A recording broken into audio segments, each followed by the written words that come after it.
A civil authority has issued a evacuation immediate until 22:27 Central Daylight Time on Saturday, September 30, 2023 for Effingham, Illinois. Message from 201629 Effingham City and County IL. 2 Topolis residents north of the CSXRR tracks and east of Tone High School, you need to evacuate to the west at this time. Do not go east or south.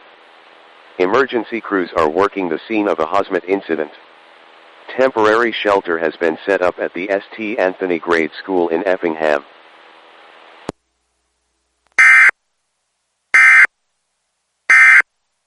95.7 W.